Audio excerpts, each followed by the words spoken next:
Yo, what's going on everybody? Today we're going to be reviewing the Ninjutso Sora V2. This is a 39 gram mouse with a 3395 sensor. This has easily been one of my favorite mice in recent times, and I'm super excited to review it for y'all. So first we can talk about the shape. This shape is not really comparable to anything else out there. As someone who only claw grips mice, this shape felt very comfortable for me. The way the sides taper inwards gave me a lot of control and accuracy, especially when it came to micro adjustments. The side taper is in no way comparable to something like the Atlantis Mini though. It's much more subtle and suitable to many different hand sizes and grips. I found myself performing way better with this mouse than basically everything else I own. The back hump on this mouse is very aggressive. It's pretty much more aggressive than everything I've tried besides the X2H. The X2H hump was a little too aggressive for me, whereas the Sora V2 hugs the inside of my palm pretty perfectly. The hump on this mouse is very rounded, but at no point does it slope off super aggressively, and the width of it is absolutely perfect for my liking. For both aggressive and relaxed claw, I do feel like this mouse suits both those grip types pretty comfortably. The weight of this mouse feels outstanding, coming in at 39 grams on my scale. 39 grams with a solid shell is pretty remarkable. If you told me 2 years ago that this would be possible, I probably would have laughed at you. I've made videos in the past talking about how I don't think weight is a huge factor when it comes to good aim, and honestly, I think this mouse changed my opinion on that. The feather-like experience that this mouse provides makes aiming feel very connected. I never feel as if I'm throwing the mouse around. I kind of just move my arm or wrist, and it feels like the mouse just effortlessly follows. The weight balancing on this thing is also perfect. No part of the mouse feels uneven or noticeably heavier than the other. The shape and the weight of this mouse together, I feel like drastically improved the aiming experience for me and overall made this easily one of my favorite mice to use. As far as the coding goes, my copy feels amazing. I've used this mouse for 6-hour sessions of Valorant ranked and it has never felt slippery by any means. I don't feel the need to use grips at all. Is it as good as something like the OP1AK coding? Definitely not, but I have no gripes with the way that this coding feels. I pretty much always go with white mice as well because I do have naturally sweaty hands, and I feel like black mice are just far more susceptible to being slippery and garnering shine over time. So that's definitely something to consider for you sweaty hand folks. So for the clicks, this is the only place where I feel this mouse falls short. It is using Omron opticals, and immediately upon unboxing this thing, my left click has been very inconsistent. It's like every 3 clicks it makes this weird creaking, sticking noise, and it's nothing that I experience when gaming, but when I sit here and listen to the way it sounds,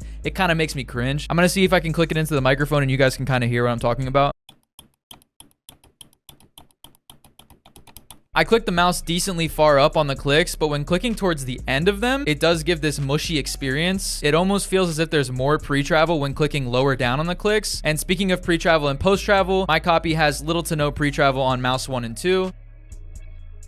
But they do have a significant amount of post-travel when clicking down heavier. The click is actuating about right here, and then I do have a decent amount of post-travel when applying force. When clicking normally, there isn't much post-travel, and I'm not heavy-handed, so it doesn't really bother me, but if you click your mouse towards the end of the clicks and you are heavy-handed, I would definitely stay away because your experience would probably be a lot different than mine. But for the majority of us normal people, this is not an issue. My left click does have some substantial side wobble, but my right click is completely fine. The side buttons are also very sturdy and have not given me any issues as far as getting stuck or anything like that. I almost forgot to talk about the scroll wheel and skates, but the scroll wheel feels very good. The steps are not too defined by any means, and at no point was this thing actuating by itself. The scroll wheel click feels tactile, and it overall is a solid experience. It doesn't feel like it's gonna break or anything. And as far as the skates go, they were dyed PTFE skates and they were dog shit. The second I put core pads on this thing, it felt like a whole new mouse and I instantly fell in love. So I would definitely recommend aftermarket skates if you are planning on getting this mouse. The build quality of this mouse is surprisingly good for 39 grams. I can squeeze the sides of this thing with significant force and I barely get any flexing and no creaking, no side button actuation. Now I wouldn't recommend you to squeeze the fuck out of this thing, but if you're just gaming like a normal human, I think you'll be okay. And with the battery life, I'm getting about 2 to 3 days from a full charge, which is super unimpressive for a 1K hertz mouse, but I can only assume they decided on using this battery to minimize weight. I'm a type of person to charge my mouse every night, so it doesn't really matter to me, but I'm a little concerned about how long this thing is going to last with 8K hertz. The wireless on this thing is good enough for me. It was honestly surprising because I'm such a nerd when it comes to click latency and polling rates, but this thing felt solid on 1K hertz. I think it honestly comes down to shape being king, and this shape is perfect for me, which made it easy to ignore the fact that it was 1K. I was also really surprised because prior to getting this thing, I was exclusively using the Viper V3 Pro on 8K hertz, so I was expecting for this sensor implementation to feel like shit, and it didn't. I know there's somebody out there right now getting ready to comment that's because polling rates are placebo, video, and normally for me, when switching from 8K hertz mice, I can instantly feel the difference in responsiveness, but that just wasn't the case with this mouse. There's been photos circulating of the 8K Snappy Fire dongle on AliExpress for like $50, so hopefully it comes to the US soon and it isn't $50, and I'll definitely make either like a YouTube short or a Twitter post whenever I do get it and update you guys on my experience. Speaking of that, make sure you guys follow my Twitter. I'm always tweeting peripheral stuff on there. It's just ZOFRR, so go check that out. As far as software goes, this mouse has a very clean web-based software that was super easy to use. I'll quickly show you guys the settings that I was using on this mouse. So as far as my settings go, I'm using 1600 DPI. Report rate is obviously on 1000 because the 8K hertz dongle has not came out yet.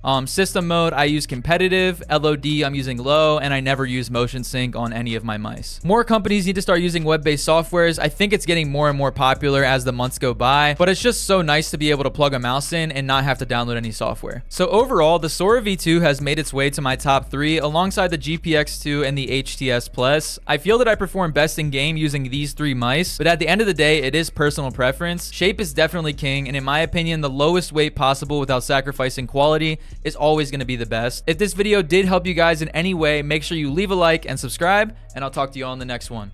Peace.